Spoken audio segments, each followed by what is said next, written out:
Officials in Hubei, the province at the center of the outbreak, were blamed for downplaying and potentially even deliberately covering up the severity of the virus, ignoring evidence that it spread from person to person until it was too late. Against this tale of responsibility, there was another story being told in China, one of a competent central government which had been denied the full picture by local officials, and once it understood the true ramifications, stepped in to take drastic action to stop the virus spread.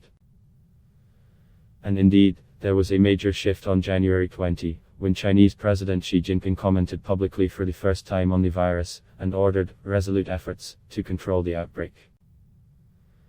Speaking alongside Xi in Beijing a week later, World Health Organization, WHO Director Tedros Adhanom Ghebreyesus praised the seriousness with which China is taking this outbreak, and thanked Beijing for its transparency. Over the weekend, however, a transcript of an internal Communist Party speech appeared to throw doubt on this narrative, revealing Xi knew about and was directing the response to the virus on January 7, almost 2 weeks before he commented on it publicly. The revelation raises major questions about whether it was the central government, not authorities in Hubei, who did it on their response, allowing the virus to spread through the country and eventually the world. It also underlines the difficulty in maintaining the image, carefully cultivated by state media, as an almost omniscient ruler who oversees, and is aware of everything that is happening in the country. With criticism growing of the failure to contain the coronavirus, both at home and abroad, Beijing was faced with either choosing to admit that Xi was ignorant of the true nature of the crisis until almost a month into it, or that he was aware of it and involved in the response.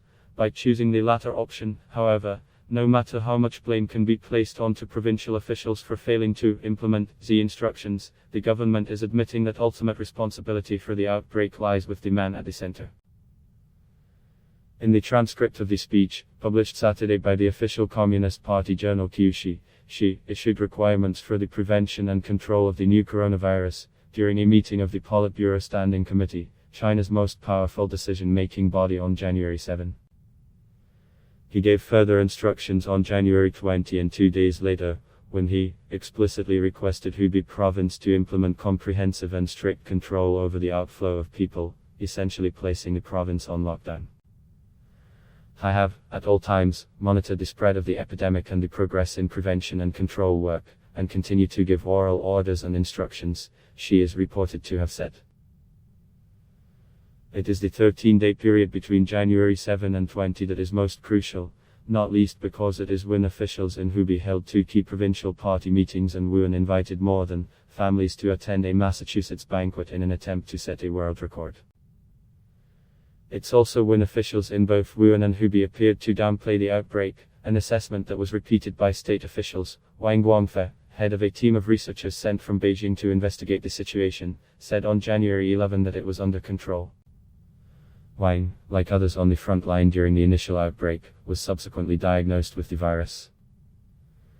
Provincial officials have faced intense criticism for their handling of the crisis during this period, coming as it did in the run-up to the Lunar New Year travel period, in which hundreds of millions of people crisscrossed the country.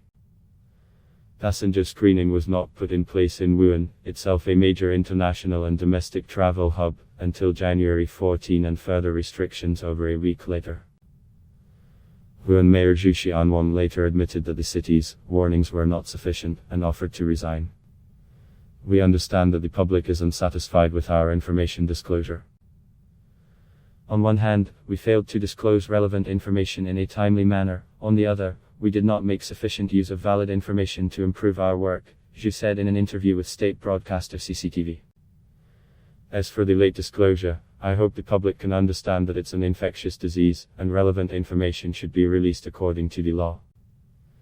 As a local government, we can only disclose information after being authorized. Zhu's reference to being authorized to release information was initially seen as something of an attempt to cover his own back, by pushing some of the responsibility onto his superiors. But if she was directing the response at this point, then Zhu may have indeed been waiting for guidance from Beijing before he did anything, and any blame for his inaction may lie elsewhere. Xi at the center. Wu Qian, a Beijing-based political analyst who specializes in analyzing Xi speeches, described the recently published address as unprecedented, during an interview with the South China Morning Post. It sounds like he is defending and explaining how he has done everything in his capacity to lead epidemic prevention, said Wu. In recent weeks, there has been an apparent effort to push any blame for the crisis onto provincial officials, who either misled Beijing or failed to implement the party leadership's instructions. This was exemplified by China's ambassador to the US, Hui Tiankai, who said in an interview with NPR on Saturday that, "You cannot talk in very general terms of government in China. Sometimes government at a particular level makes some mistakes. This is possible.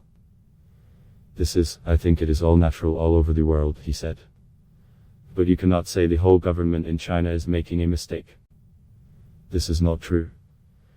This was already something of an awkward narrative for Xi, who has amassed more power than any Chinese leader since Mao Zedong and severely ramped up internal discipline within the Communist Party. By emphasizing his personal involvement in the response from an early stage, Xi has potentially undermined that narrative even further. You can't blame local officials for their failures, and then reveal you were watching them the entire time. Ultimately, however, the awkwardness of sharing some of the blame with Hubei officials might be preferable than admitting that Xi and those around him were potentially unaware or ill-informed about what was really going on. CNN's Nek Tagan contributed reporting.